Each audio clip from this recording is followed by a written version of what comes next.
So I see lots of golfers putting lots and lots of effort into the swing, creating lots of speed, but unfortunately just not getting that into the golf ball. And the results, poor strike, poor direction, and really poor distance. But what if I told you that the best ball strikers in the world do something that you might never consider, and it actually allows them to not even swing at their quickest. So by the end of today, you'll be able to swing slower, but actually hit the ball further than ever. So hopefully that's exciting. We're talking about hitting the ball further and actually more accurately by putting less into the golf swing, but making you more efficient at getting the energy from the club head into the golf ball. Now, I mentioned at the start there, something that all the great ball strikers do, but very, very few club golfers do. So I want you to think about the loft of the golf club. So my 7-iron's got 30 degrees of loft. Yours might be a little bit less, a little bit more.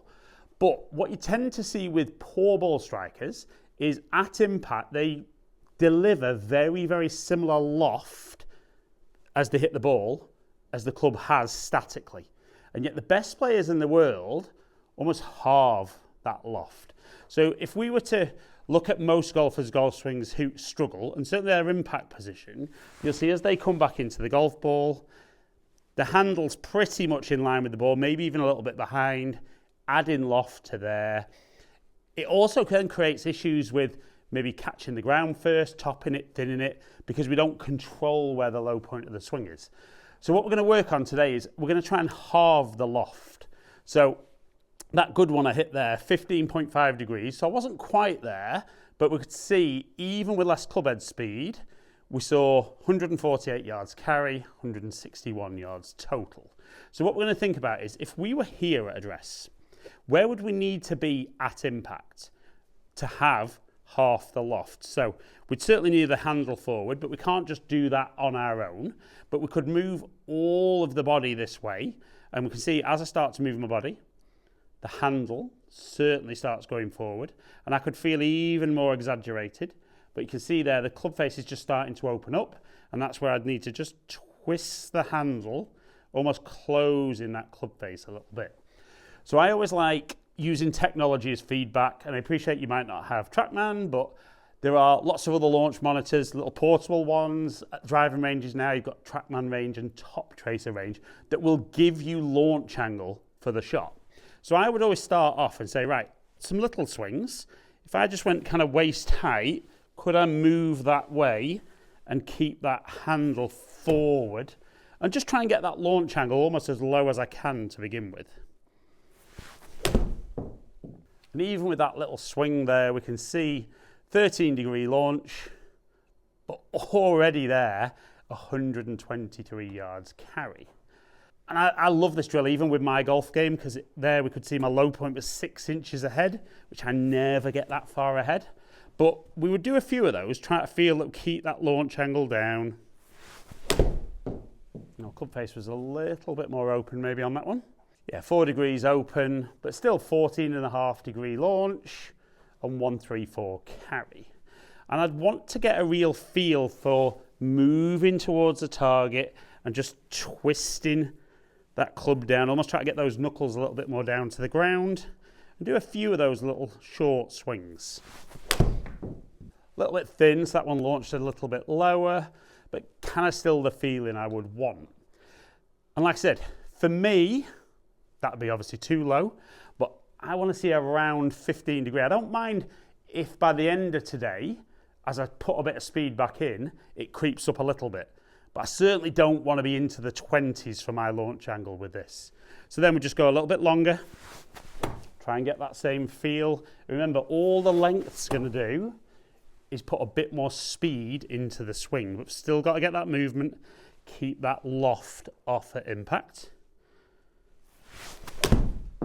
So 13 degree launch, 79 mile an hour club speed, 152 carry.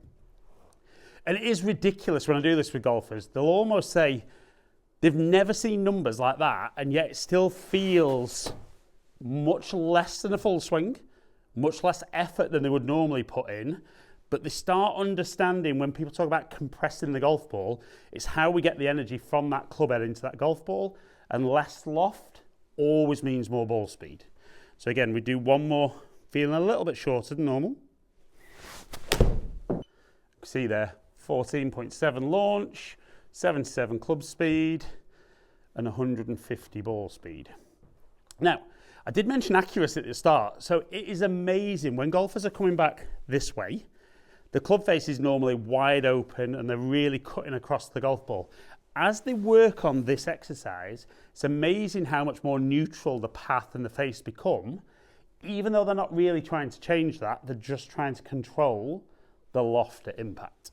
So obviously, if you're working through this with me, you might be hitting a few more shots than I am, but we can already see less club head speed for a lot more distance.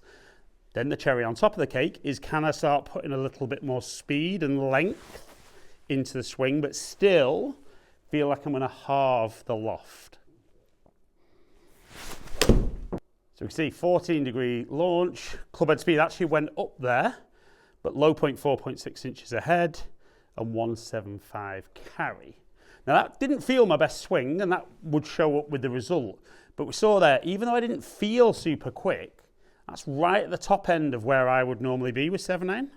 So let's go again, full swing, halve that loft.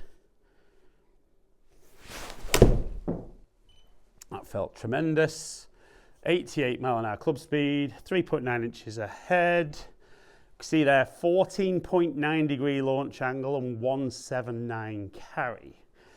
Now, what I would say for a lot of golfers is there can be a danger that if your club head speed isn't particularly quick, getting half might not give you the full benefits, but you will definitely hit the ball further being closer to half. So even if you were 30 degree, turning it into 28, if you could turn it into 22, you're still going to pick up distance. But I love how simple that feels with my swing and how powerful the strike feels. But definitely for me, I don't always move this way enough in my golf swing. So a fairly typical one for me